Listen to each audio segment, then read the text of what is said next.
Christ on all, welcome back to Fearless in Devotion, the Wrexham AFC podcast, which is, as you all know, sponsored by the Fat Boar Bar and Restaurant. This week we have me, Rhys, Andy, Tim, and just joining us is number 4 of the famous 5, Liam Randall. He's going to pop up on his screen at any moment now. Before we move on to what was a fantastic away performance, Andy, do you want to do a desperate plug of your failing newsletter again? Desperate, failing. It's all right. This newsletter, I think this week's was a pretty good one. It had a lot of analysis. We'll look at the accounts this week. So yeah, it's £15 for the year. I think it's a good deal. I think anyone who's taken it up has been pretty pleased with it. So don't miss out. Well, yeah, exactly. And £15 for the year is a bargain, by the way. How long does that deal last, Andrew? It lasts to the end of April, and then it goes back up to its normal amount. So please try and geg in on that. It is a good deal. You get a lot of wordage for your money. You'd be mad not to. You'd be crazy. You'd be crazy. Crazy in the coconut. That all said, we are this week once again a happy podcast because remarkable, another very, very solid win on the road.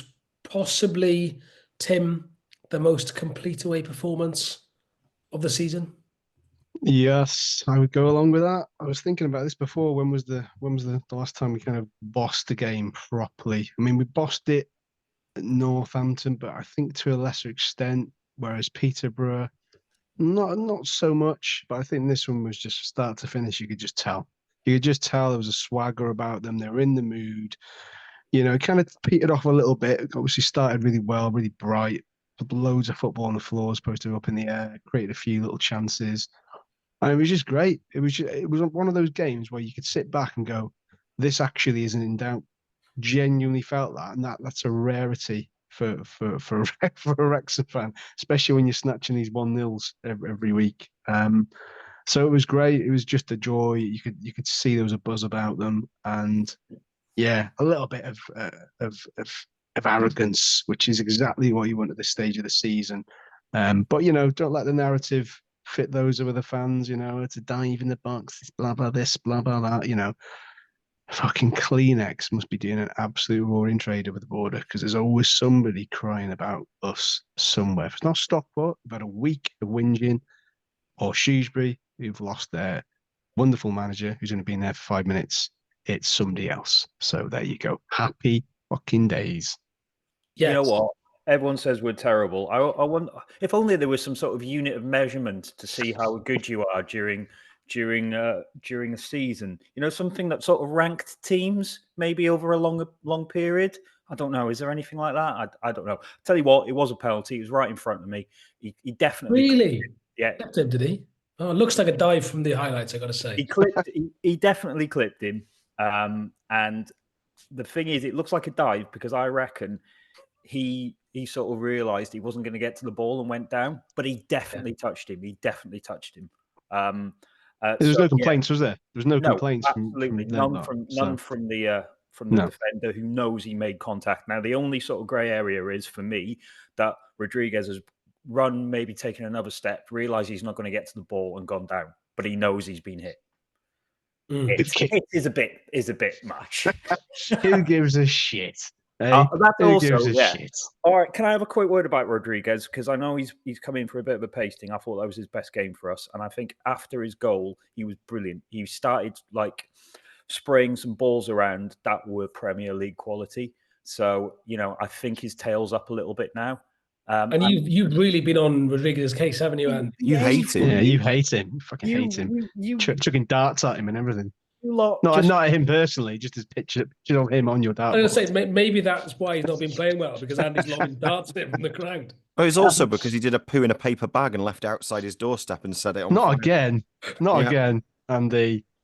You lot like to change narratives that aren't rewrite narratives that aren't true. All right, so that's what it feels like. Look. Look, I'm going to be absolutely honest. I personally, I don't think he started brilliantly, but the balance he's brought to the team has meant we've gone on an amazing run. So he must have something to do with 6 away victories in the last 7. He has to have something to do with it. So even if you think he's not playing well personally, what he brings to the team means that he has to stay in, and it's been a masterstroke bringing him in because our form has been brilliant since we brought him in. So even if you're looking at him and going, well, maybe I expected a little bit more, doesn't matter. Doesn't matter. We're playing well as a team. He is a part of that. And so, he continues.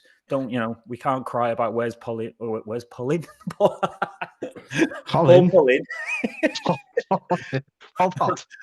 Mullin and Palmer. We can't cry about that. We've got Smith and Rodriguez now, and we're on a brilliant run. So I think we have to say that these guys are first choice on merit. I came up with 2 Rodriguez songs. Oh, I've got one. Go on. J. Rodriguez. That's the problem, right? When you go to that bit at the end, you don't quite know how to fill it up. That's actually quite bizarre because I come up with a Ricky Martin version of how's it go? Oh yeah, Live a La Vida Rodriguez, ole ole OJ, Rodriguez, ole ole OJ. That one. And are you familiar with the Sam Dalby song that they're all singing in Dundee United? No. Oh, there's no point. No point going off that then. I didn't know Sam Dalby. I thought he played for us. What's this about him being in Scotland? He's in Scotland. Yeah, he's been kidnapped for a better life.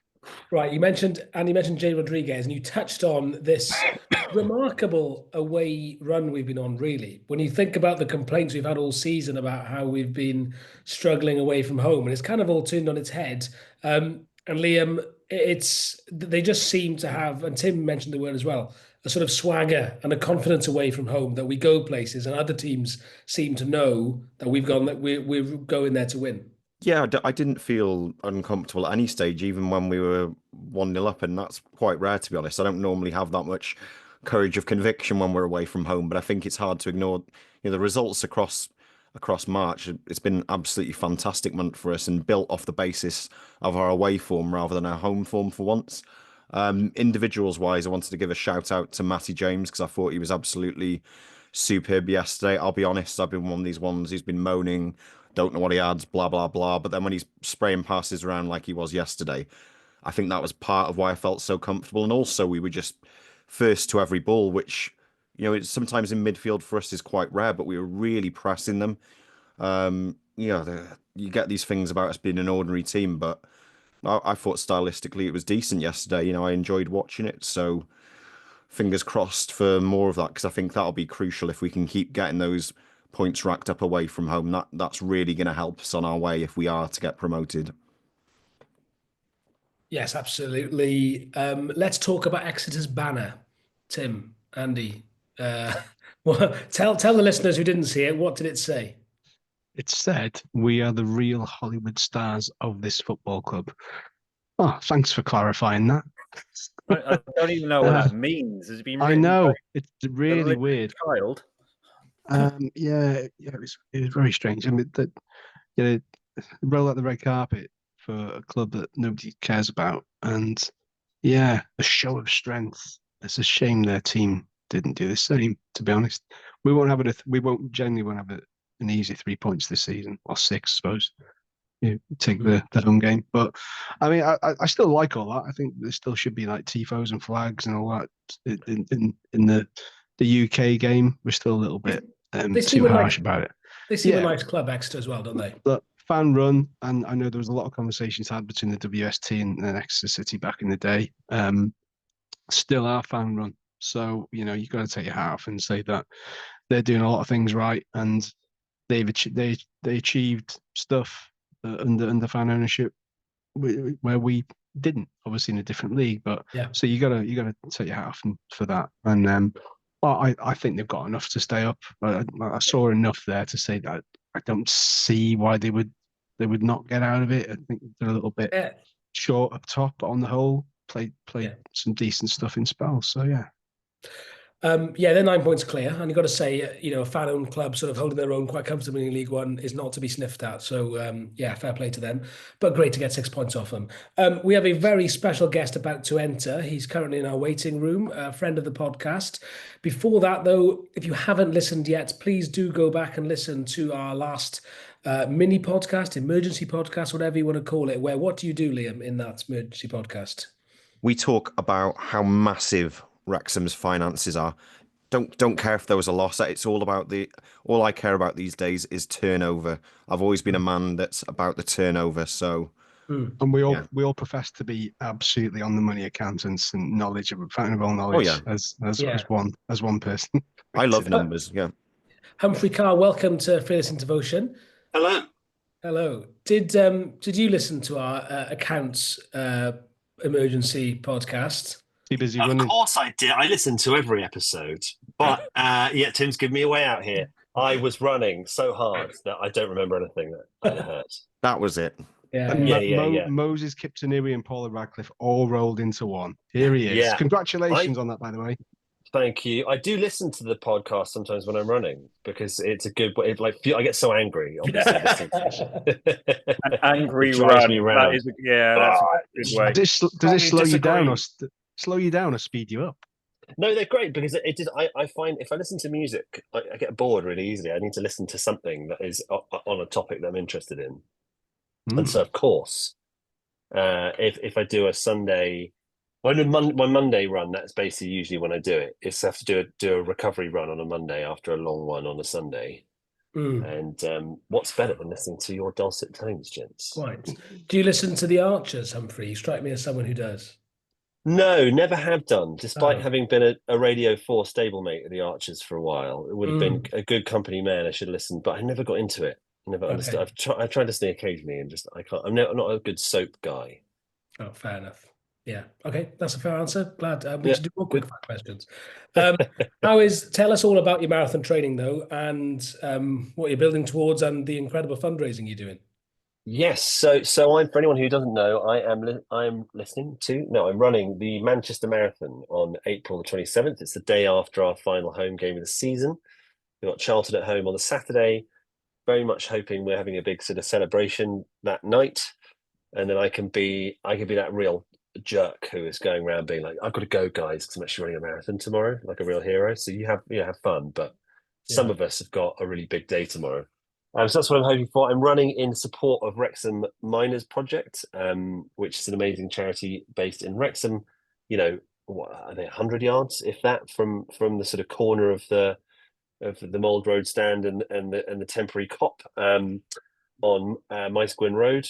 I think they're on Maesgwyn Road, right? Is that right? That's the name of that road there. It's confusing only because it's so close to the Maesgwyn pub. But an amazing organisation that I'm very honoured to be the patron of. They are celebrating, preserving Wrexham's mining heritage in a glorious old building where they used to train all the rescue miners, many of whom sadly lost their lives in 1934 in the Gresford disaster, Gresford colliery disaster. And many of the miners that did die there were trained at the miners' rescue station. And not only are they kind of preserving that history, but also in a way that I think is not necessarily more importantly, but just as importantly, they are also working kind of as a community hub for the present day, the here and now, and do amazing things with art classes for children, differently abled children, and for they do kind of cooking drop-in sessions for homeless people.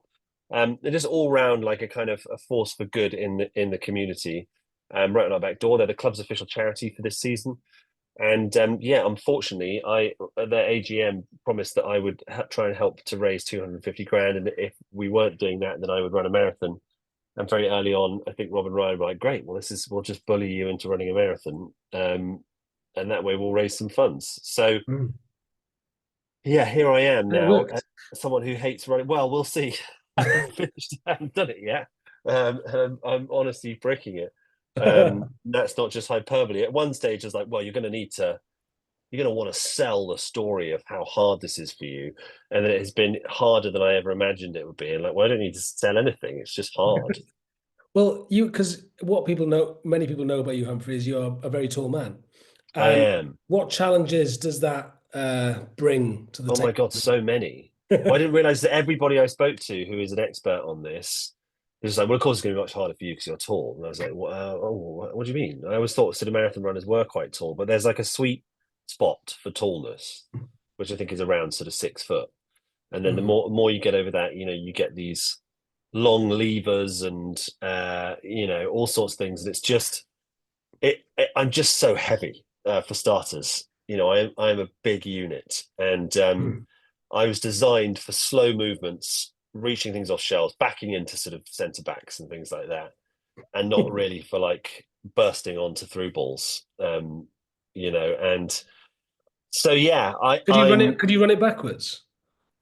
yeah, maybe if I could get sort of bring back one of our many old friends of yesteryear, Ben Tozer or Aaron Hayden or someone like that, and have them just have a hold of the back of my shirt and sort of be pushing me from the other direction. I could try and push them the 26 miles.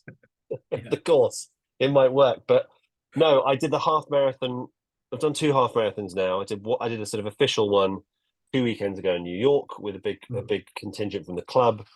Ben Foster, Michael Williamson, Jamie Edwards, Rob Faulkner, Nicola Harvey, Sean's wife, came and did it.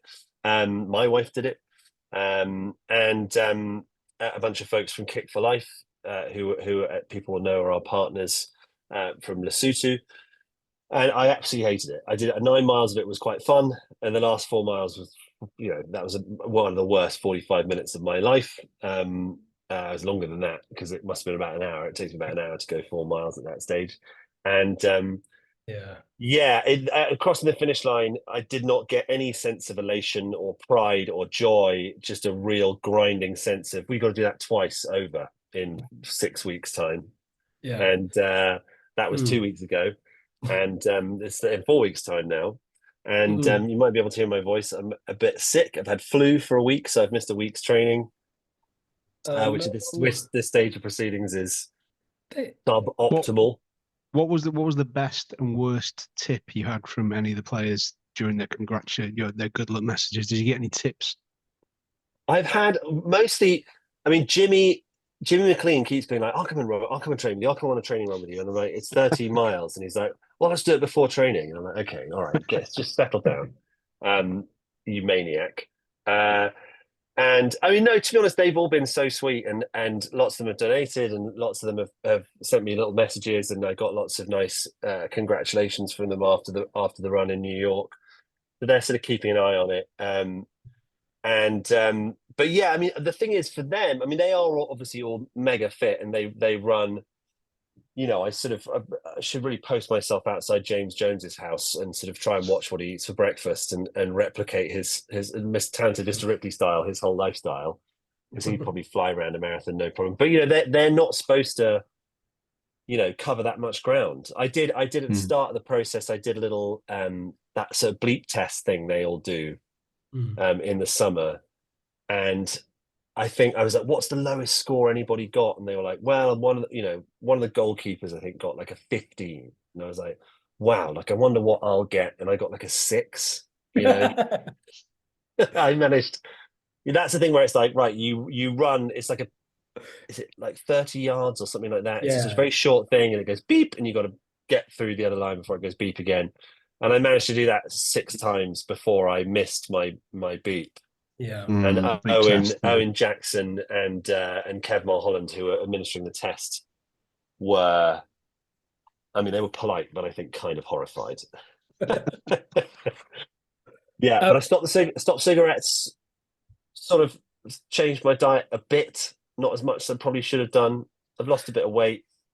Well done. Well, I'm going to say you must be hungry after all that running, to be fair. It's hard not to overeat, isn't it, sometimes? Yes, that is the real problem, because I watched a video of excuse the source on this Zoom, the England rugby team got recommended to me on TikTok. I'm not interested in rugby, but their TikTok is pretty good, and they showed a video of what they ate directly after they beat France in the Six Nations, and they drink a lot of chocolate milk and eat a load of like sushi and like jelly babies, and I was like, Chocolate milk and jelly babies, huh? That's what the pros are eating. That'll Yeah. do for me. Yeah. But yeah, I do. My wife and I honk a great load of chocolate milk directly after we finish. But apparently that is allowed because you're Yeah. at that stage we were burning sort of 3,000 or 4,000 calories per run, and so you're allowed to go a little bit wild. But then my window for going wild is probably a bit bigger than it should be. You know what's quite nice about this? I quite like that you're not enjoying it and struggling a little bit, Yeah. not in a mean way, because I think sometimes, people raising money and doing things, I'm like, you love this, like, bugger off. Yeah. Stop asking me for money. Whereas I like the element of suffering. It's quite a Christian thing to do as well. I'm enjoying it. No, for sure. I mean, yeah, it is, as I said, I think at some stage, I was like, well, you're going to need to, at some stage, there's going to be a real transformation in your body, and you're going to need to. I mean, I truly remember the arrogance around Christmas of being like, yeah, that first like half marathon, you're going to want to, it's going to be good for the documentary if you like look like you're having a really tough time. And then I just had such a genuinely tough time. And anybody who looks at my Instagram, you can see the pictures of like my wife and I crossing the finishing line, and she's having the time of her life, genuinely, and I'm truly, truly miserable. I hate it. It's bad. Well, look, you've got 4 weeks to go. Already there's running tally 76,800 Yeah. raised. Obviously, very kind donations from Ryan and Rob, which I'm guessing is included in that. Yes, yeah. That is they are the basis of that. But actually, that means them aside, we've raised about 26 grand 24 is it? like I think, yeah. 24, 24. 25 grand basically. Amazing. Which is amazing. So many people donating, and from, as ever with all things Wrexham, from all over the world. But lots of, I think the majority of it coming from folks in Wrexham just giving a little bit here and there. And there've been some very generous donations sprinkled in amongst there, but 20 quid is just as gratefully received as anything else. And yeah, it's, we're aiming to try and get to 100,000. I mean, my big hope is that when the documentary goes out and people see how miserable it is, they'll stick a big QR code up or something, and hopefully people will just go like, all right, I'll bung in a little bit here and there. So we're going to leave the Just Giving open until after the finale of the documentary, but that'll be, when will that work out? Sort of May, June, something like that. I think the first episodes of the doc are going to start going out right after the end of the regular season, I believe. Which hopefully for us is May the 3rd. Well, listen, if you haven't donated yet, please do. We'll pop the link to Humphrey's fundraiser in the descriptions. And you can also, if you don't want to give it to me, you can give it to my wife as well, who is also running and raising money. And I set myself a target of £100,000. She set herself a target of £100,001 just to try and beat me. Which she will do on the marathon as well. She's way fitter than I am. And also, of course, if you're in Wrexham or if you're passing through Wrexham, do drop into the Wrexham Miners Project and spend your money there as well, because there's a great little cafe there. Cafe there's brilliant. I mean, it's a really genuinely for a pie and a pint and stuff before a game. It's fun. I mean, I know I'm not supposed to back any other hostelries in the Greater Wrexham area. It's not part Absolutely of the not. Right, move on. Let's go. Let's talk about something else. Okay. On the pitch, you've taken a bit more. You've been over a bit less this year, haven't you? And you've spoken about taking a step back. How has that been? Yeah, it's interesting. I mean, it's funny. I was over for the Stockport game. That's the first one I've been to since basically Christmas, sort of late January. I was middle of January. I was around until. And yeah, overall this season, I think I've probably been in Wrexham for a total of about a month, which is very much reduced from previous years. It's strange. I mean, it's I get pangs of kind of miss being around as much as I have been before.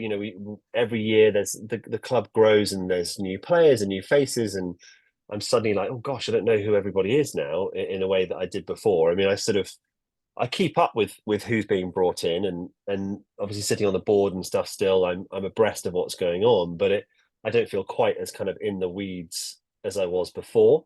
But I think that's a good thing. It's because the club is expanding and growing, and we're bringing in so many members of staff behind the scenes.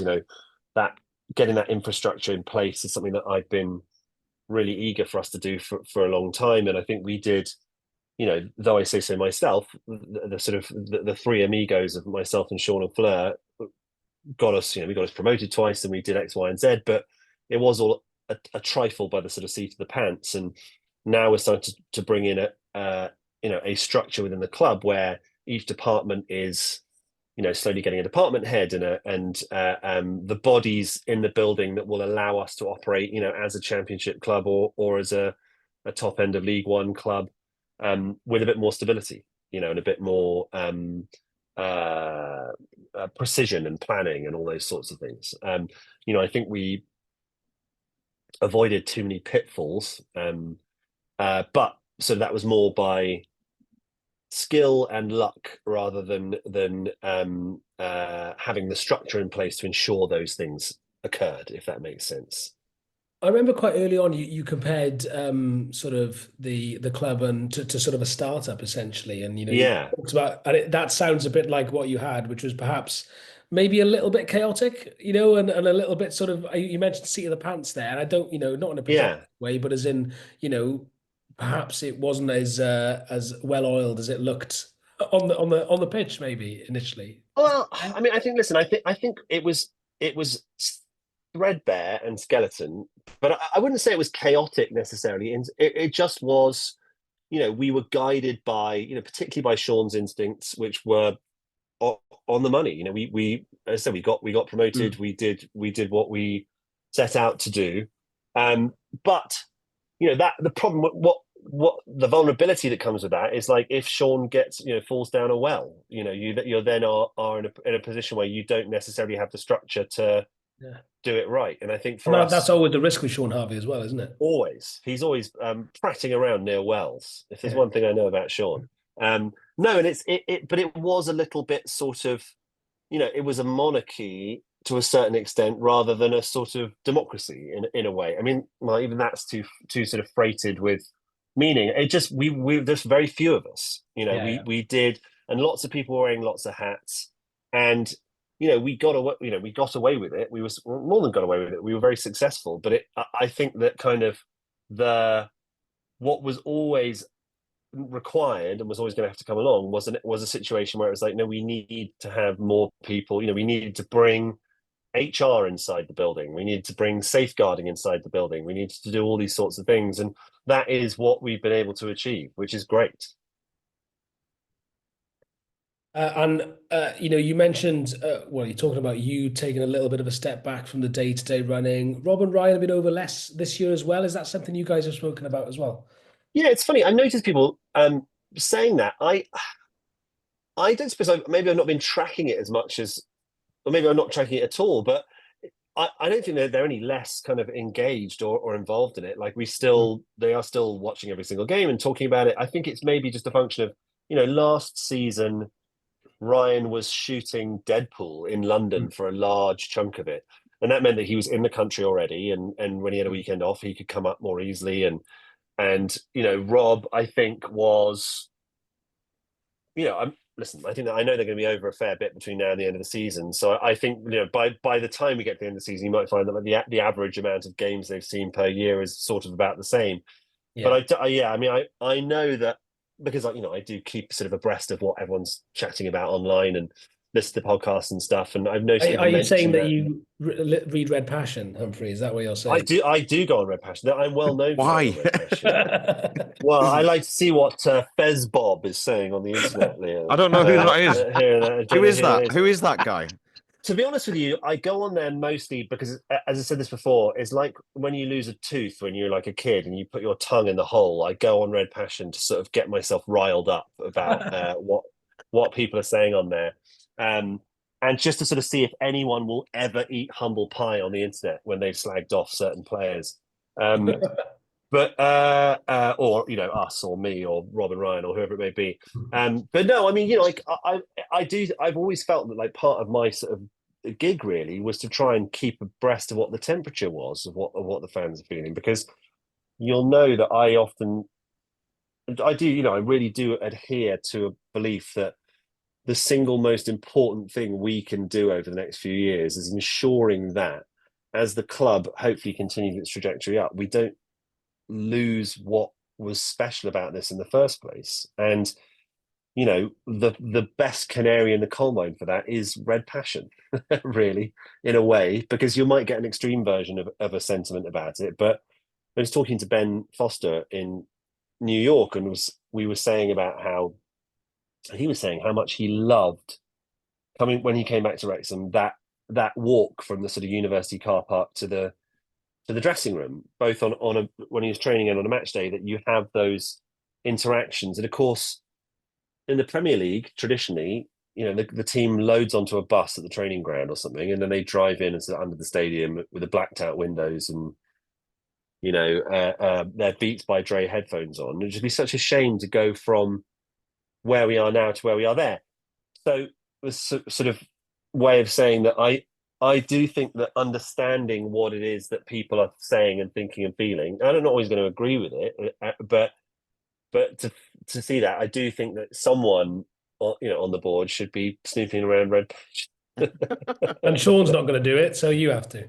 No, he is not. Yes, so I sometimes find choice morsels for him from the internet. What you should do is you should get someone to narrate like an audiobook of Red Passion. You should listen to that in the Manchester Marathon. Oh my God, yes, that could be vital. Someone could like voice text me just particular posts by certain people. They'll be like sort of caffeine shot halfway. I'm not sure I'm going to reveal myself. I'm pretty sure you can guess. Fez Bob particularly. No. Look, it's. Listen, I'll say this, and this is pretty obvious. I don't care for people.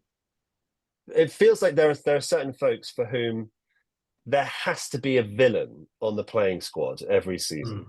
There has to be someone who's bad, and it's irrespective of who, knowing these guys as I do, knowing how hard they work, knowing how much they care, how much effort they put in, how difficult it can be with injuries and with recapture your form or whatever it may be, but sort of like the stick that gets dished out to people who are destroying their bodies sometimes in service of this football club. That's the thing that drives me crazy. And I think that there are certain characters who I've become familiar with over the 4 years who just want to see players fail.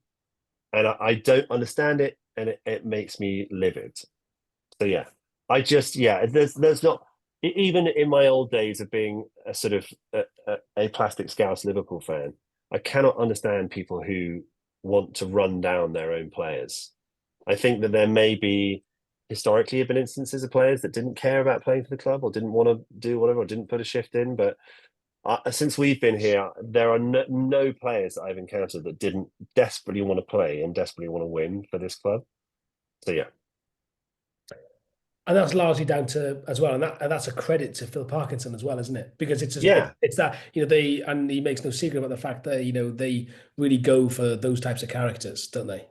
100%, yeah. And I mean, and that's I can think of many instances of players that we've been linked with over the years, and some that we've really gone quite far down the line with, but that Phil has heard enough from someone like that's not a good guy. That's not someone you want in the trenches with you.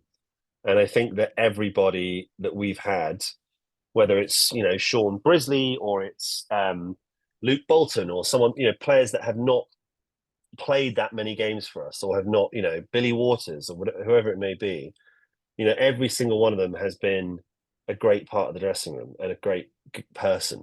And long may that continue. Talking about sort of reading the mood music, even Phil Parkinson hasn't been immune to criticism at times this season. It's been well talked about. The people talking about the style of football. I think that most of us, if we're honest, have thought at some point this season, this game isn't great to watch. But then you see the end results and they speak for themselves, right? So I'm just guessing it goes without saying that the faith of the directors is well and truly behind Phil. Yeah.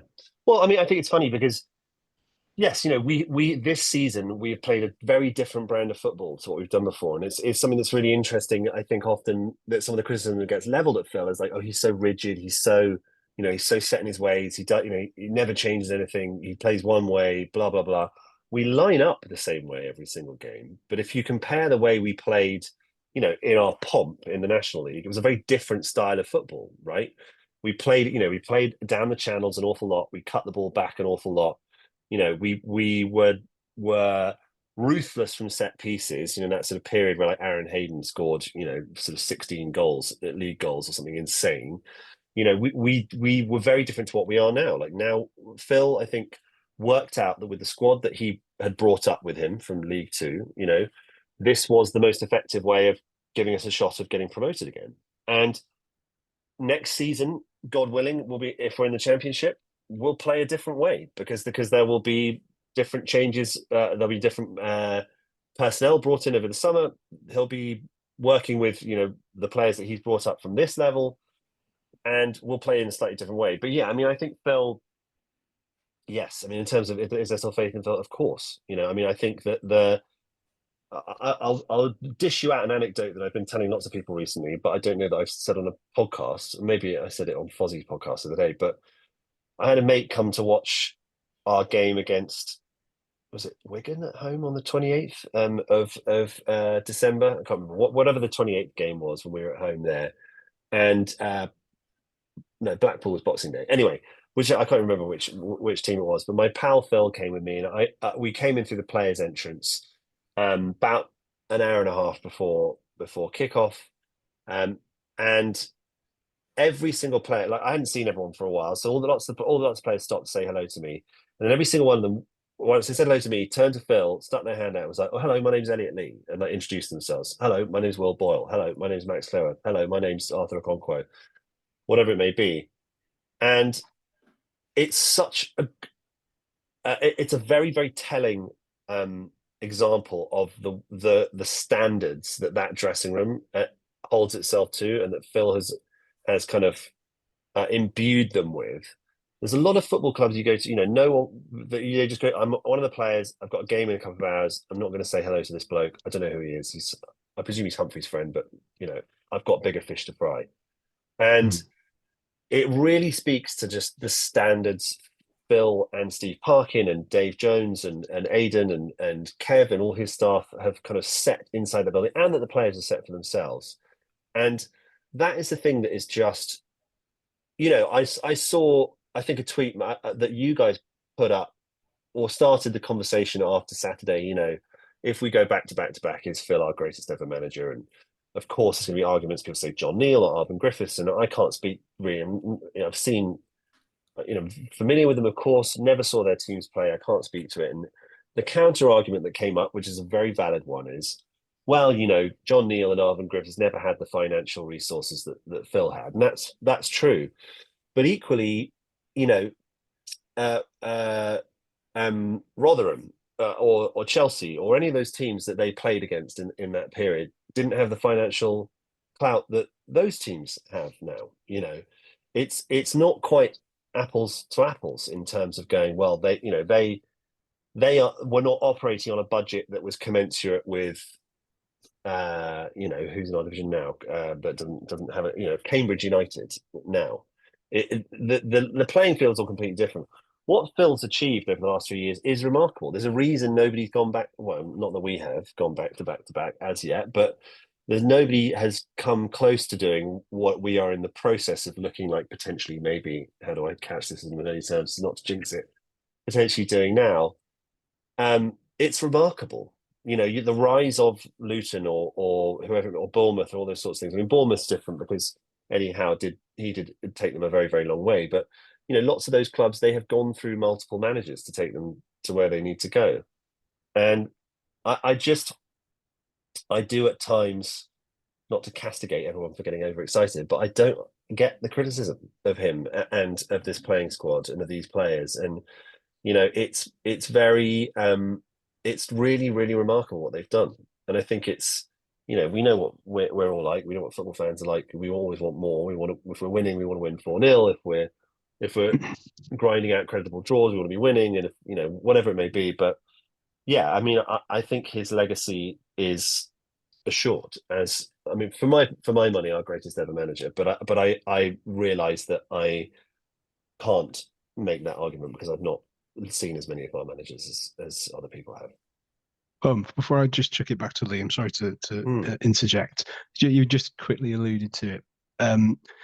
Earlier on the season, I can't remember if it was here or it was on the live event, you dropped the C bomb, and that C bomb was consolidation. Do you remember I see, this? Yeah. Yes. It's like, which one? You do use lots of them. Yes, 100%. And that for another C, that was a cautious approach. At what point in this season did you think I might have to have a bit of a rethink as to my initial thought process to this?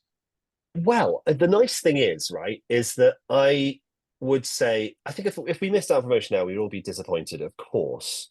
Yeah. But it would be a very, from my perspective, very measured disappointment. It would be like, wow, what an unbelievable achievement to be, now 7 games from the end and in the position we find ourselves in.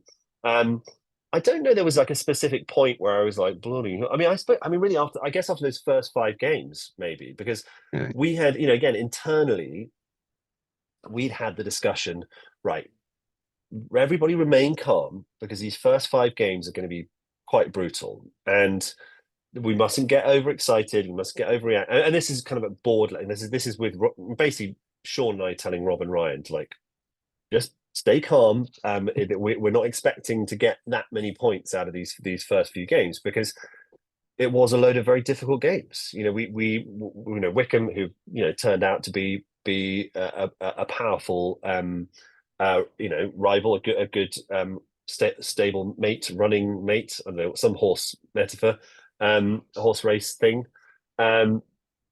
Reading, who have had a great season despite all their appalling difficulties off the pitch. Bolton away. Bolton perhaps not quite been what everyone thought they were going to be, but huge stadium, great pedigree, amazing place to go. I don't remember who else we had in those first few games, but we came through the first 5 games and we were thinking top of the league or something like that because Birmingham hadn't played a game less or something. And I think at that point you're like, oh my, because Phil was very adamant. I remember we talked at the end of season players awards in the William Aston Hall, and he was like, I think we can go. I really think we can go again. We want to keep our expectations low, but I think we can go and shock people in League One. And which but that's anything Phil tells me, I'll believe. But equally, I was like, well, I'm more than happy to not play the role of keeping the expectations low, but I genuinely did think 10th, 12th, something like that, I'd have been totally happy with. That's amazing. I love that. I love that. He's just going, I'm quietly confident that we could do it again. And just going on to that, at what point do the parameters then change? Because surely behind the scenes, you're like, well, there's an element of calmness that you have to keep, but then you're already forward planning for what might happen. So if it does happen, you're already thinking, well, we need to identify things and we need to discuss costings and how it's going to change dramatically compared to what we used to. Well, I think it's sort of really around November in a way is when the conversation turns to January. And like, right, well, how ambitious do we get here, and how ambitious do we want to be? And there's always that balancing act of trying to ensure, from a sustainability point of view, that we're not just going crazy and like, well, in January, if you give Phil a budget of X or Y and go absolutely hog wild. But I think the feeling was, that's around the time when discussions about January start, sort of in earnest. Phil, where do by that stage, he's had 3 months to look at the squad and go like, where's it working? Where's it not working? Where do we think our weaknesses are? Or at least where can we add strengths, if that's a more sort of friendly way of saying it. And then over the course of January, it's sort of like, I think everyone knows we were interested in Michael Smith and the question was like, can we get him out of Sheffield Wednesday for in a non-insane fashion? And loads of effort was put into that, and it was clear that kind of it was going to be difficult to do that. So then that changes the. Did he want to come though, Humphrey? Presumably he wanted to come. It just didn't quite happen. Yes, I think he was definitely interested. I mean, you have to be careful because, of course, when we can't talk to a player without agreeing a fee with their setup. But there were lots of discussions between us and Sheffield Wednesday, and it was apparent that kind of it wouldn't be a total waste of time if we could make an agreement with Sheffield Wednesday, but we couldn't, and so there's a whole there's a whole process that goes in, a kind of like a cascading chain of decisions that go on around things, and as things change, you've got to be able to adapt. And the conversation at that stage was absolutely like, well, we think we can go up this season, and is it worth it to us to risk spending more money in order to do that? And the answer was like, yes, okay, let's do it. So that then and then with Michael Smith dropping out of the conversation, it then there's this real domino effect, and it changes. Like, right, well, if we're not getting that kind of player is not coming in, we need to look at a different kind of player. And we need another Smith. Yeah. Oh yes. Yeah. We knew we needed a Smith. We just couldn't find out which one. We Googled all the Smiths, and went with that one. Humphrey, I love listening to you talk, but I'm actually working and I don't want to be rude, and I have to sort of get back to the day job because the news does not sleep. Sure. I want to ask one thing though before I go.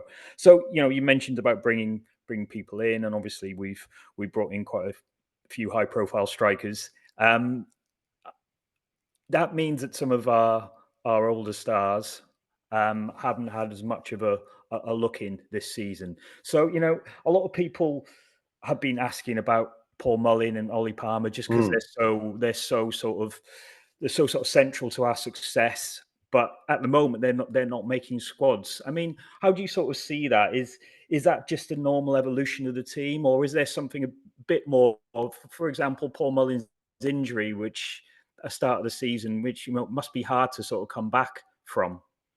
Yeah. I mean, look, it's something that is a very difficult part of this process because both of those players are, I think, bona fide club legends. I know that's a word that we like to reserve for the very deserving, and often wait until they've retired or whatever it may be. But I think it's difficult to look at two people that have re-galvanized the football club in the way that they have and not give them that title. But equally, I mean, I think that the challenge is that there's always, our responsibility has to be to the club and to the team and to the whole part of it. And the feeling was that in January it might be possible to inject something more and something different into the front line, and that's what we went out and did. And ultimately, those players have been the ones that have put us on this course in this past few months. But I do think that there are so many factors that go into this, and it goes back to that point I was making earlier about kind of, I think one of the things that I have learnt the most since coming into this process is the degree to which we forget sometimes that players are human, and that they have any number of things going on in their lives that can affect the way they are performing on the pitch or off the pitch. And with Paul, I think he had two very disruptive pre-seasons in back-to-back seasons, and last season he really came into his own, and that incredible run to the end of the season fired us to promotion in that run-in. And then this season he had big surgery in the summer. It's taken time for him to kind of get back, and ultimately I think this season just has not gone the way that any of us thought it was going to, or that any of us would have wanted it to go for Paul. But I think that there's still a huge future for him at the club. I think there's still a prospect of a really great pre-season coming back into the fold. I think Phil has shown that players can play their way into this team, and have done. Look at Jack Marriott, who was brought in kind of as a backup to Paul at the end of League Two. Started the season absolutely on fire. Very unfortunate to get injured. Has continued to work very, very hard and made himself the choice off the bench. And I think at the start of the season, probably people would have thought he would be further down the pecking order than he is, but his hard work and determination have got him to where he is. So, I think for Paul, there's absolutely a route back into the first team, via hard work, good preseason, going again next year. And then, we've always felt he is someone who could score goals in the Championship because he scored goals in those FA Cup games against Championship teams. So, I think it's very much in his hands to kind of to fight his way back in. Right, I'll love you and leave you. Thanks very much, guys. See you. Humph, how are you feeling now? Then let's sort of turn to the running. Yeah. I mean, it just feels like, get all the cliches out, every game's a cup final now, isn't it? All 6 points, Yeah. do or die, squeaky bum time. What's your approach with watching games? Are you gonna get to quite a few games the last? Yeah, so I was supposed to be at Exeter yesterday, but I was sick as a dog, so I didn't go. But I'm planning on trying to get to every game for the rest of the season. I'm excited. I will say one nice thing about my consolidation chat was I was like, wouldn't it be nice just to have like 10 games at the end where it just didn't really matter? Just played a load of dead rubber games against sort of Bristol Rovers. Everyone's got their flip-flops on. It doesn't matter. So just my mental health. But of course, you wouldn't have it any other way, would you? We've got so spoilt these last few years that we have had so many games to care about. And it's look, I mean, I think Phil's got them going in the right direction at just the right time, as he so often does. That extraordinary turnaround in our away form and things has been fantastic. We sort of steadied the ship at home a little bit. But yeah, every game is hard. Tuesday night, we've got Cambridge who are going to be scrapping really hard. Then Bristol Rovers, who arguably don't have that much to worry about and therefore can enjoy themselves. And that's, you think about that Halifax game, for example, where that was the apogee of like a team who are just like, let's have fun and try and ruin Wrexham's afternoon. And they certainly did. Meanwhile, we'll obviously see, we're all looking at Wycombe's fixtures, which are theoretically harder on paper, but then they're going to be a competition. Every team they play is going to want to come out and try and win the game, and that sometimes makes it easier to pick them off. And so, who knows? It's going to be exciting. You mentioned you chatted to Ben Foster a week or two ago. We all listened to that podcast, found it very interesting. And one of the things you mentioned was that if we got promoted to the Championship, which is still a big if at this point, that, we're possibly looking at quadrupling the wage sort of budget. I'm assuming these are discussions that you have sort of perhaps reluctantly had to have more recently. Well, yes, I mean, and this I will credit, as I said, one of the nice juxtapositions between sort of the previous way we did things and now that Michael's in position and some of the kind of the more, we've done a lot more kind of strategic forecasting and things like that. As I say, but before we were able to kind of, we knew vaguely what was going to be required to do X, Y, and Z. But there's been a greater move towards having a structured, like, this will cost you in this year, this will cost you in this year, this is what a brand new open cop at 80% capacity that takes down this much and does X, Y, and Z, and throw in some like, what happens if you sell a player? We haven't sold a player really since we started this process. Like, how does this all sort of factor in? So yes, this was something that was discussed. I mean, very early on this season was like, here's what it would likely end up costing. Here's where the TV money changes. Here's how you get like X, Y, and Z. So no, it's everybody is very like aware of what would be required, which is good. And I definitely, when we had that Zoom, I watched like a hawk. I was looking at Robin Ryan's boxes to be like, what do their faces do when these kind of sums come up? And they both look very calm, which was good. I mean, again, because again, apologies for not listening to your special episode, but I know, very rude and unhelpful. I've been in bed. You see, that's the thing. I've been ill, so I've not been running as much. Haven't had a chance to do it. But I think what the account showed recently is that despite what many fans of other clubs have thought and felt, like, oh, Rob and Ryan are just pumping money into this thing and they're messing with the salary cap, their SCMP is all over the place and da da da da. It's not. It's we have spent our sponsorship money on things, and again, we'll go up into the Championship when we do. Maybe not this season, but we will at some stage. And correspondingly, those sponsorship deals will get bigger, and the TV money will get bigger, and we will find ways to pay for it that do not include dumping a load of debt onto the football club. Because actually, that's a bill then to avoid getting into debt. Sorry, what are you going to say? Well, no, I was going to say I've got a bone to pick with Andy because he often says they said in the thing they would never take loans out against it, but that's against the football club. I think was the feeling we had.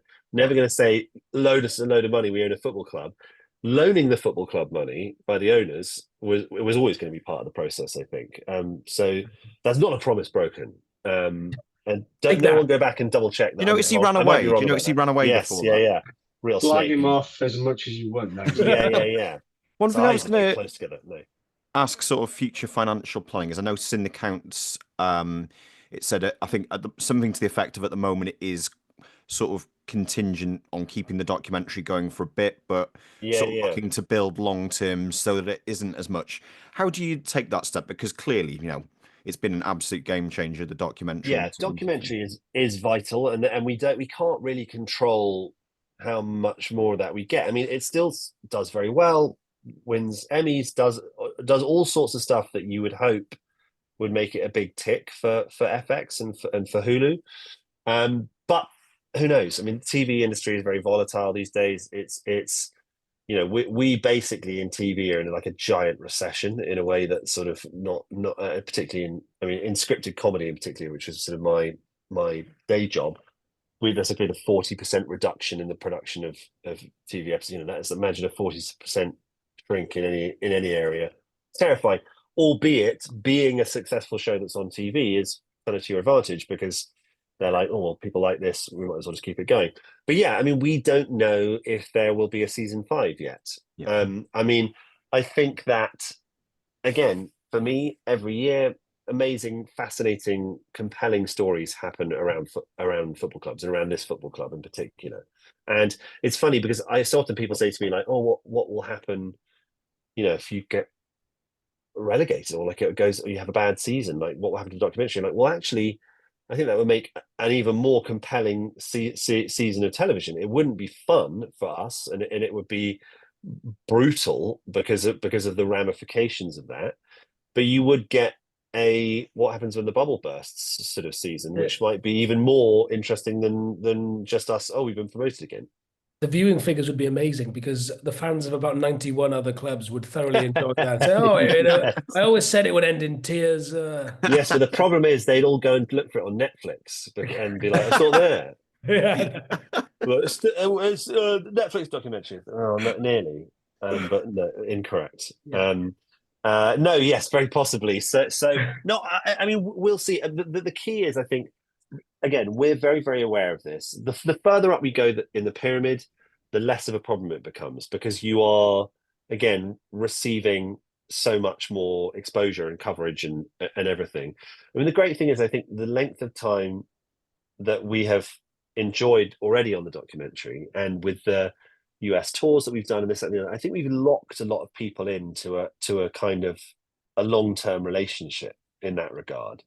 But of course, the sponsorship deals, all that stuff, so much of that is much more about being seen on the documentary than it is about, having your shirts on at St James's Park in Exeter or wherever it may be on a weekly basis. So, we'll see we'll cross that bridge when we come to it, but it's something that we are very cognizant of because we do not want to get caught with our pants down all of a sudden of no documentary. Okay, we'll forget it. Yeah. I suppose has the involvement of the Allen family potentially partly a game changer, or just in general having other investors beyond Rob and Ryan? Does that make it more feasible? I mean, like I say, it's still an absolutely at this point key part of the documentary, but Yeah. that fact of diversifying it with investors must No, must that's huge, and they're great as well, by the way. And I know that I of course I'm not going to come and be like, oh, I can't stand them, but they're all really good, really nice people who kind of really know what they're doing as well, which is great, because I think they've helped to inject a little bit more sort of corporateness into the process behind the scenes, just insofar as like getting us to kind of get all our ducks in a row collectively. As I said before, it was that sort of this idea of everything was quite kind of loosey goosey, and fortunately, again, shepherded by Sean, he always knew what was required. He wrote the rule book, so we always ensured that we were doing things the right way. But kind of, I think that they are, not only brought this huge financial backing that can be deployed sort of as and when required, but again, their ethos is just like absolutely spot on. And I think the example I often give about this is that when I first met them in Vancouver, they were more excited to meet Wayne from the Turf than they were to kind of meet Rob and Ryan or any of those people, because they just loved the documentary, and I don't know if you guys have met Eric yet, or Kayleen, like around about the place. They just love it. They love Wrexham. They love being there. They love going in the Turf. They are approaching it with exactly the attitude that you would want, and that's something that I had always said to people, like, oh, when Rob and Ryan, we got so many offers, and we're only going to pick the right kind of people.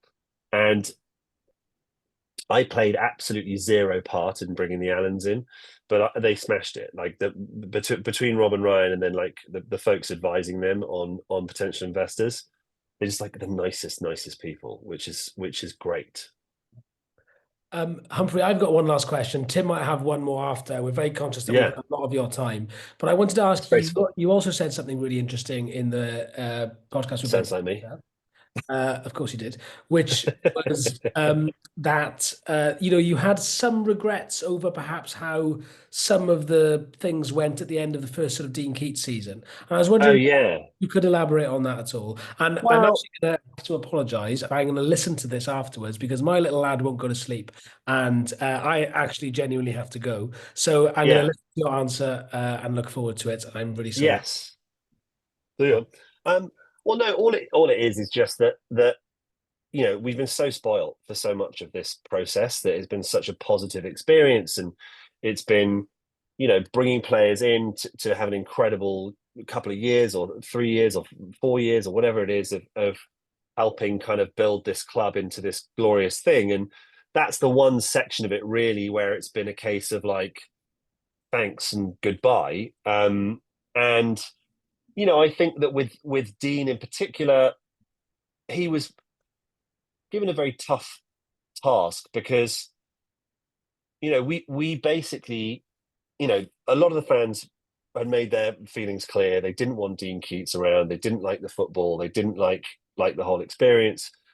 But Dean made a playoff threatening squad out of a team with an absolutely minuscule budget, and then had this period where we came in where it was sort of, he couldn't quite tell if he'd won the lottery or if he pulled the short straw, and probably end up feeling that he'd pulled the short straw, because if we hadn't come along, he'd done very well on a very limited budget, and he would have been given another season by the board at Wrexham, I'm sure, no question. And then with us, we were in this situation where we wanted him to do well, and we'd provided funds in January to help bring players in and all that kind of stuff. But there was this kind of sword of Damocles hanging over his head, where it was like, we weren't going to make a decision on Dean's future until we worked out whether we're in the playoffs or not. And I think that we had collectively been like, well, if he gets this team into the playoffs, we should give him another go.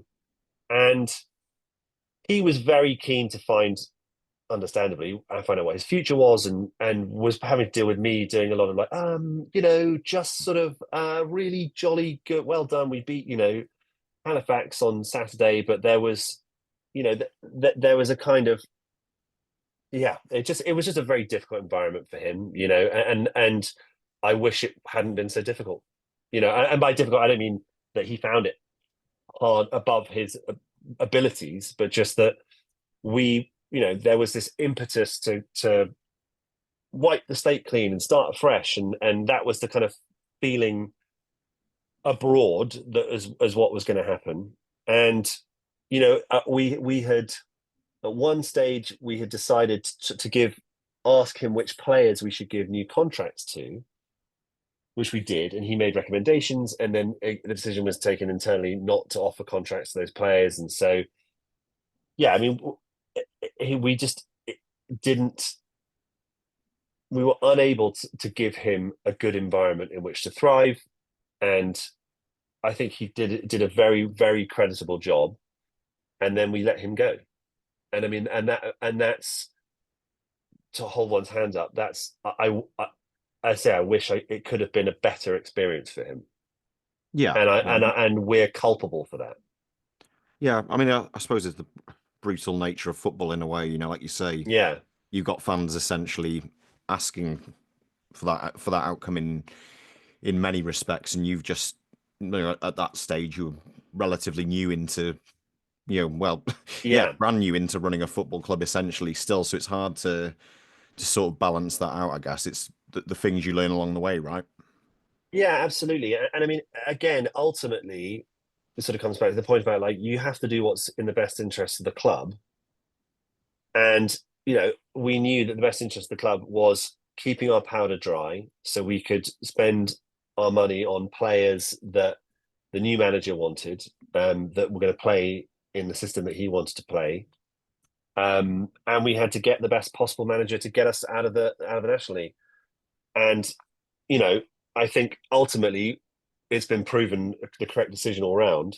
But I just, I am a people pleaser, and I like people, and I like to like people, and I want them to like me. And I think very understandably, Dean probably doesn't hold me in the highest regard, because I wasn't able to kind of, the situation where you're not able to please everyone.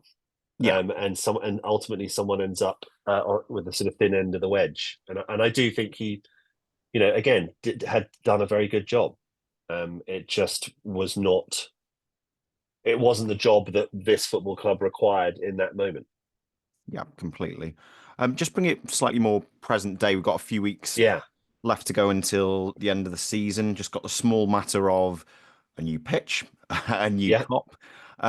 Is everything sort of on track for that as you understand it at present?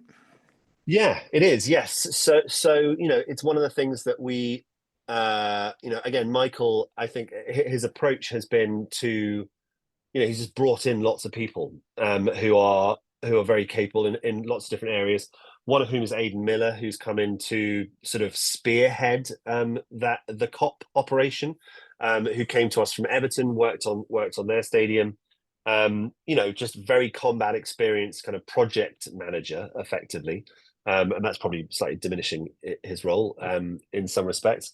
But he's got us on a very sort of clear. It's a tight schedule, but it's progressing kind of as we hoped. And you'll have seen the announcement that went out recently about we've reducing the COP in order, or the temporary COP in order to start work on things. And so I mean, at present, touch wood, everything's on track. And I mean, really, it's we are down to the point of going like, do we start on the 27th of April, or are we going to have to wait for playoffs? So we're remaining flexible, but literally the day after we know our fate, work will begin. Yeah, preparatory work. Yeah, it's going to be. I mean, when it's actually there and everyone's standing on it. I mean, the thing is, with the COP is you see so many different designs over the years. There's some great ones milling around from, I think, potentially as far back as in the 90s, where you've got a big grand hotel on the corner and and all that type of thing. So, I mean, as someone who's actually involved, how will it feel for you when you actually see it there? Because it's quite in terms of the design, it's quite an impressive, bold. Yeah. Oh, I think it'll be extraordinary, really, because it's it would be such a concrete piece of the legacy in a way, because you sort of we know with football clubs your fortunes wax and wane and all sorts of things change, but like those permanent structural changes, that will hopefully be enjoyed long after I'm, mouldering in the ground, are all massive. I think training ground as and when that happens, that will also be huge. And I think, I'm excited about the opportunity for that space and putting a stamp on it, the space out in front, where hopefully Gresford will go, those things that we can do to kind of to honor and reflect bits of Wrexham's history that we don't yet have appropriate spaces to use. What we can name those rooms, those spaces, those things, and I love all that. I'm so excited to get into all that when we get further down the line. Yeah. I think you've given us a very generous amount of your time. I was one thing that piqued my interest that I noticed recently, completely in terms of the other side of your career. I noticed you managed to reunite the duo of Andrew Lloyd Webber and Tim Rice. Oh yes, how does that happen in one's career? Yeah, so a weird thing about that is, yes, so that's people don't know, I've written a play. I'm going to be in a play as well at the Birmingham Rep from November 14th to January the 14th. Tickets available now for anyone who wants to come and see it. Sherlock Holmes and the 12 Days of Christmas with songs by Andrew Lloyd Webber and Tim Rice, because Tim actually contacted me to see if I'd write a pantomime, because he always enjoyed my old, when I used to do one-man shows and sketches and things, and he would come and see them and like them. So he wanted to see if I'd write a panto for him to write some songs for. And I was like, I'd like to write a Christmas show, not a panto. So me and my friend Dave Reed, who I worked with for years at university with, and we did stuff on the radio way back when, we have written a very silly Sherlock Holmes, Dr. Watson Christmas murder mystery, and we're playing Holmes and Watson. I will sing in the show. I want to go. I'm sold. I don't usually. Yeah, come on. It's only a short hop. Sounds good. Yeah, short hop. With a bit of luck, listen. Imagine this: you can do Birmingham away on a Saturday, in the Championship next season. West Brom, or someone like that. Yeah. Go for that in the afternoon. Get absolutely leathered. Come to the theatre and sort of join in the songs at appropriate times. Yes, sounds good. No heckling. That will be should be fun. Should be fun. Awesome. Completely. Just a couple of very, very quick ones from me. I just alluded to it. I imagine in terms of training ground stuff, there is no update as it stands. It's just one of those. It's just we're just going to out of the way. Yeah. It's truly just we're trying to actually package together a part of the conversation around the training ground is trying to tie it to the COP in terms of financing packages, getting a big someone to come and give a huge tranche of money that's like, do this, do that, as a way of interesting investors and things like that. But yeah, the feeling is in the immediate future, we're like, let's just sort out get the COP done. I mean, even really get the COP firmly underway so that it's going, it's being built, and then we'll turn our attentions in earnest. I mean, well, Michael will turn his attention in earnest really to training ground. Before we let you go, so we can wrap up with much more boring parts of this erstwhile pod, I'll put you on the spot. Who is your player of the season? It's a tricky one. I think there are so many. Unlike previous years, where it's felt like there's only been a couple who are, Mull's scoring a load of goals. I thought Andy Cannon last season was definitely in with a shout. He was brilliant. I think this season there are a few. I mean, I think Max, I think Owen O'Connell, I think Ollie Rathbone, I think Arthur is in with a shout. I think George Dobson, I think at the start of the season was a very strong one. Then maybe had a sort of period where he was in and out of the team a bit, and then is back sort of to his imperious best at the moment. So yeah, I think any one of those. I mean, I tell you what, I would not be sad at a Max as player of the season, and Arthur as young player of the season. Ooh, yeah. Only to break Max's young player of the season streak. Yes. But I also think actually, yes, yeah. Or I mean, Owen. It's funny, and I'll tell you. Here's my sophisticated argument for Owen O'Connell. we've lost a couple of games this season because of Owen.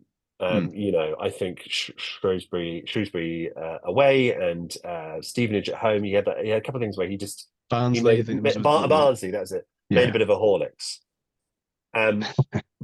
But that tells you when Owen is off it, we lose games. Yeah. And it speaks to how unbelievably good he's been in every other game. That's you know, when other people make mistakes, someone else is there to cover up for them, probably Owen O'Connell. And plus, I love him because he texts me lots of sort of obscure Irish sitcom clips that I'm a big fan of. So I do think, I think Owen is an interesting shout, because I think what people would maybe try and disqualify him for would be those couple of games. And actually, by the way, Shrewsbury, lots of people hammered him for, and I was like, well, actually, that's not him making a massive mistake. Like he got a bad back pass into the box, or he got sold out a bit in a couple of those. But yeah, anyway, my point is, I think that when you analyze the fact that when we lose games, it's because he has a bad one. That's my counter argument of how good he must be, given how few we lose. That defeat at Shrewsbury's done us a world of good ever since then. Yeah. Away from home. Yes. It's our parting gift. So that's the way I view it. We did it for Tranmere last year. That's our parting gift. See you later. So yes, you've got to be compassionate to some team along the way, haven't you? So there we are. Exactly. Humphrey, thank you so much as always. Gents, thank you for having fascinating. Me. It's if it's anyone great wants stuff. to wang money at me, justgiving.com/ hang on, got it here. We'll stick it in the description. Justgiving.com/page/Humphrey-runs. That's better than one of Andy's plugs for the newsletter. So, you know. Yes. Exactly. So yeah, any help gratefully received. All goes to a brilliant cause. Yeah, thanks for having me on, gents. Thanks for your time, Humphrey. We're all going to the Christmas play. I'm going to try and persuade them to do like a gala night one night where we give all the ticket sales from that to Miners Rescue as well. So yeah, we'll see. We're well up for that. I can get that done. All right. Top man. Cheers, Thanks very much. Thanks very much. Take care. Rest up. Take care. Bye bye. Thanks a lot. Fantastic. Right, go and get Andrew. This Rhys is just lurking in the background whilst feeding his child, and then there were two. Yeah, I thought I was worried you were going to like fall off the chair or something and like keel over at one point. To anybody listening, you probably noticed it. Well, if you're watching, but I've been flitting between my actual setup and then my earpod things because my phone is dangerously low on battery. So I've been like swapping, chopping, and changing them fast. I like Humphrey interviews himself anyway, so he's get 10-minute answer from a question. I can charge my phone whilst he's answering that question. So, but yeah, lots of takeaways from that. I thought it was good. Lots of takeaways. So we'll get Gilpin in, and he can come back on and at least give us his predictions, because we got two. We didn't ask him about the accounts, did we? Or did we? Can't remember. We could have gone. Yeah, he did raise them. Yeah, little bits. Yeah. Okay. There we are. Wrexham women. They lost today to Britain Ferry. I think it was 3-1. Yeah. I think it was 3-1. 2,000 people there at Kairas, which is not bad. Not to be sniffed at. I mean, always deserving of more, I think, because given the season they had. First time they've lost since Christmas. Yeah. Definitely first defeat of the year.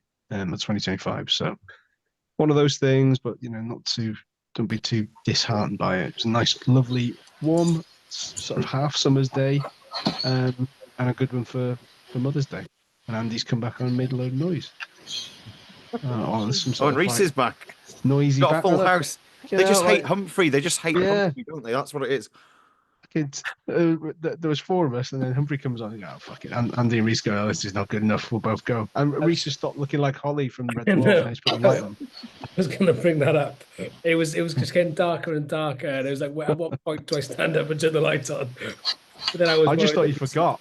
I thought he's straining his eyes. That I didn't want to see. No one. Who's got the background noise there? Is that you, Andy? It's Andy. Yeah. Yeah. Sorry about this.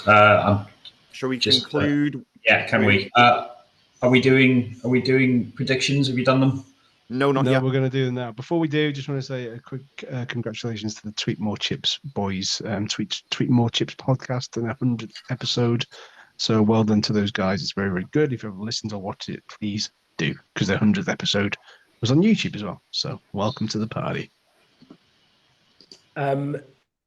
So big week this week. We have Cambridge United away before Burton at home. Andy, you off to Cambridge? Yeah, I'm going. With Mark Coates? Yeah, I'll meet him there. My mate Yeah, Coatesy. not seen him for ages. Yeah, you'll enjoy that. Right, what do you reckon? Cambridge away prediction? I said 4 points over these two long away trips. I think we've done the hard part in Exeter. I mean, Cambridge are adrift, and I'd like to think that maybe we might be able to pick them off, but I'd be happy with a draw, and I'll take a 1 each. Yeah, Liam? I'm going to go for a 1-0 win. Tim? I was on the Under the Abbey pod before we start recording this, and I went for a conservative 2-2 draw. Just on, I don't know what it is. I just think it'll be 2 each for some bizarre reason. But we've got 2 games. They're both in the bottom 4. If we can get a maximum 6 points out of this, then we're almost there. I'm going to agree with Andy and go with 1-1. I think it's a long way to go, and would have bitten your hand off for 4 points before these 2 away games. So we'll take that. As for Burton at home, got to solidify our home form running in. Burton bottom half of the table, so I'm going to say 2-1 win. Tim? I watched Burton play Stockport the other day, and they were quite good, to be fair. They caused Stockport a fair few problems. However, we're second, not trying to contest playoffs. So I'm going to go 2-1 to us. Liam? I was also going to go for 2-1. Yeah, why not? I'll stick to it. I don't like to change. 3-2-1s. Come on, Andy. Clean sweep. I reckon we can do Burton at home. I reckon 3-0. Oh, whoa. Hello, What Andrew a way to Pollard. end. What a way to end what has been a chaotic podcast. And what's funny is that I said to Humphrey that he made it sound like the first couple of seasons at Wrexham was chaotic. And look what a shit show we just put together. Yeah. I don't know if you can hear in the background. My son is still screaming, so I'm going to go off to do that now. With apologies to everyone, but do listen to the Fat Ball. No, don't listen to the Fat Ball. Go to the Fat Ball. listen to us. And Give us your best ball noise. And sorry everyone, and thank you to Humphrey, who's always been a friend of the podcast. We're always grateful for his time, and do donate to his marathon run, his fundraiser, which we'll put the link to in the description. Big fan of him slagging off Gilpin when he wasn't there. Yes, I've got a bone to pick with Andrew Gilpin. He wasn't on. You'll have to listen back. You have to listen back, Andy, as will I. Goodbye everyone. Thank you very much for listening and downloading as ever. Take care. Cheers.